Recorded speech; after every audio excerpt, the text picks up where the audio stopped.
popularly remembered as a staunch opponent of Zionism, whose legacy remains deeply rooted in advocacy for the Palestinian cause, for wider education and for social reform. Muhammad Izzaddin bin Abdul Qadir Al Qassam was born in the year 1882 in the town of Jabla, situated in modern-day Syria. But in 1902 he traveled to Cairo as a student at the Al-Azhar University.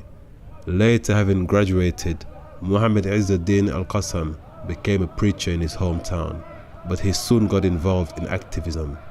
And when in 1911 the Italians invaded Libya, Muhammad Izzaddin Al Qassam responded by raising funds and recruiting volunteers to aid the Libyan liberation struggle. Similarly, after World War I broke out, he enlisted into the Ottoman army and later returned home to organize resistance against the French. He was a key figure in the 1921 Syrian revolt. However, he was forced to escape to Haifa in Palestine, where he directed his efforts towards serving the peasants and farmers by setting up night schools for casual laborers.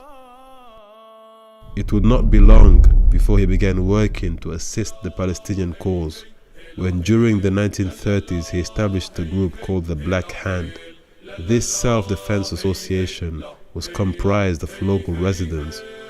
Regrettably, this movement was soon discontinued when in November 1935, Al-Qassam and a dozen fighters were besieged by the British for 10 days in a cave near Ya'bad, where he was subsequently assassinated a few days later in what became a contributing factor to the 1936-1939 Palestinian revolt.